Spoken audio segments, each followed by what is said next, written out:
I think we're going to start now, and as people come, we will just let them in. Hi, everyone. Thank you all so much for being here. Just to go over a few logistics before we jump right into the event. We will be recording, so you can turn your camera on or off if you want to, but it would be great for you to turn it on so we can see your lovely faces. One, two, we're going to be putting in a lot of information in the chat. So feel free to check that out and feel free to utilize the chat to keep the event more. Of beliefs that made the Haitian identity. So the story I'm going to share, it's this connection between Catholic Church and Voodoo that most people don't know about. So Voodoo, Haitian Voodoo, um, was is a blending of different African religion, especially because since the West African who were enslaved, came to Haiti, and there were two main tribes, that came to Haiti from the West African. So they were Yoruba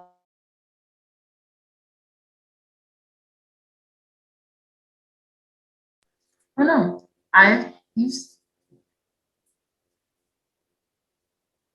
it just me or you can't hear? No. All right. Let's see. Not just you. Okay. Let me message him. We lost his. No. I really wanted to know that information too.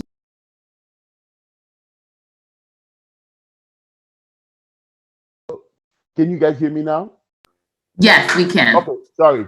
Okay, I was being so yes. So I'm gonna start the story from the Polish Black Madonna. Um, so voodoo, arose between 16th and 19th century in Haiti, and then by blending, West African religions by the enslaved West African with some forms of Catholic Church, because that was the religion of the French colonizers, the French enslavers, the French colonialists. So the African were not allowed to practice their religion, when they got to the island. So they had to find a way. So they ended up using Catholic Church images of the Catholic Church, to practice, to pray to their saint from Africa. So then every sort of like Catholic saint now would have a different name in Haitian voodoo. So this is how the blending started.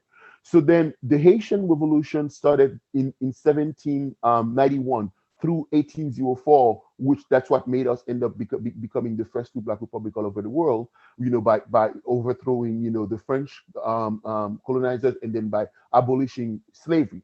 So the French knew there were the slave, how would I put it here, would be very difficult to stop. So what they did, they hire about 5,000 mercenaries from Poland. So the mercenaries, came to Haiti to help the French fight against the slave. But then the Black Madonna had arrived in Poland, I think in 1382, and then she had become a major saint, a major religious figure that they always prayed. So then the missionaries traveled with images of the Black Madonna to Haiti in I think it was like around 1802, because that's one of the sin that they pray. So then while they were praying, the Black Madonna, and then some of the slaves noticed that that image is equal or equivalent to what we have in Haiti as a voodoo spirit named Erzulie Dantor. So they said, no way, there's no way, you know what I mean? We cannot be praying the same set. So some of the missionaries, we found out that the slave were praying that same, the Black Madonna, even though we call it Erzulie Dantor. They said to themselves, these people there must be something good in these people. So not in good conscience we can fight these people. So what ended up happening, the mercenaries were split in two groups. So there were one group that went to fight with the slave against the French, okay? And then the other group stayed with the French.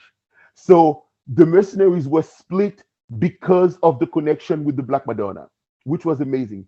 So not only now, so now when the Haitian won the revolution, won the war, so some of those mercenaries actually stayed in Haiti until to this day. So we have two major cities where if you go there, you will see Polish people.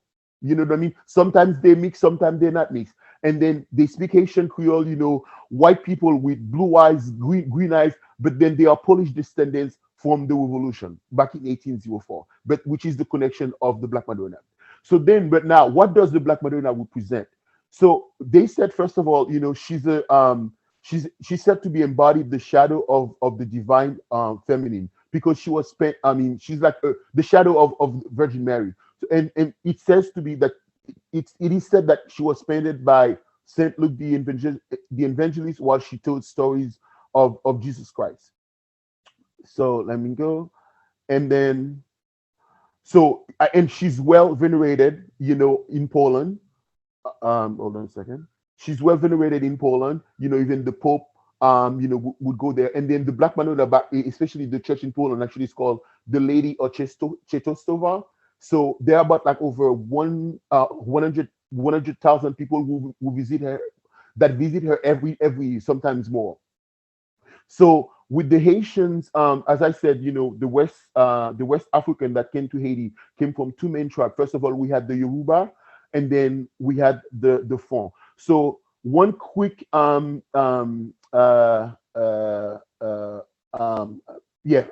okay, that's right here. Oh, sorry.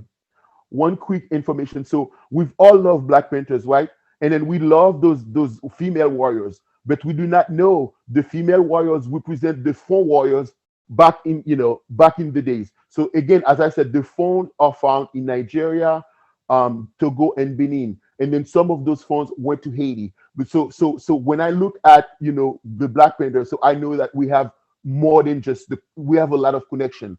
Not only that, also in Haiti, also we had a kingdom, which was the kingdom Henri Christophe, like Wakanda. Haiti experienced Wakanda in the 1800s. So we were living like it was an all black nation, and we had our kingdom. We had we didn't have technology, but we had a lot of like independence. We were doing a lot of great things. So I thought that would be a very fun fact that people should know about. So now this is a picture of Erzulie Dantor. So Erzulie Dantor, again, in the Haitian Vodou, she's a spirit, right? So she will present, she is equivalent to the Black Madonna. So Erzulie Dantor is the compassionate mother of the oppressed, children, victim of sexual assault, the loveless, the forgotten. She's also the matroness of the LGBTQ community in Haiti, and she's particularly known to be the defender of lesbians. She maternally protects women and children, and will ferociously defend them from danger. She is known to be vengeful, vindictively using her voodoo powers to bring misfortune and straying lovers, gay bashers, and abusive husbands. So a lot of women, gay men, love Erzulie Dantor. So this is what we call a veve. A veve is a sign, geometrical sign that represents a loa, for any voodoo. And in every loi, every spirit, they have their own veve. And by the way, I think in the PDF you'll see that a loi is a spirit, right? So it's a spirit that is that serves the world as an intermediary between humans and the God, the supreme creator that we call Bon Dieu. So voodoo, unlike most people think, voodoo is not polytheistic. It's a monotheistic because we only believe in one God, but then we have multiple angels, which is equivalent to like the angel. I mean, multiple loa spirits, which is similar to like the angels. You know what I mean? Saint Joseph, Saint Mary's, whatever. So that's the best way to put it. So Erzulie Dantor, again, to go back to Erzulie Dantor. So since she helped us to win the revolution, I mean to win the war, and she was included in the voodoo pantheon of Loire. Okay, and then she's very popular. She influences everything, every aspect of the Haitian culture, whether it's in music, in literature, in television, in video games, performing, and so on. So I have a song that I want to share with you. Let's see if it takes me there. Okay, perfect. So you guys let me know. Please listen to this. So this is a song in honor of Erzulie Dantor.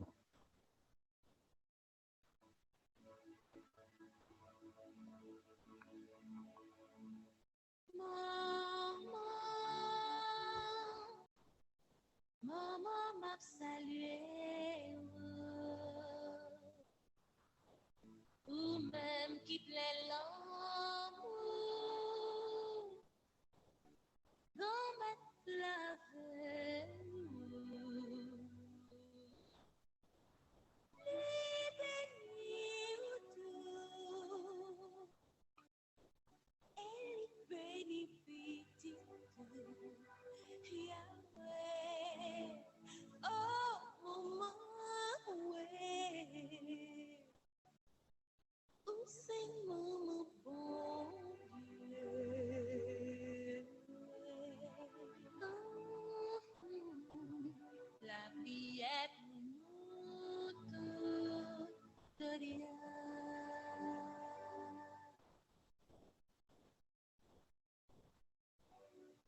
konen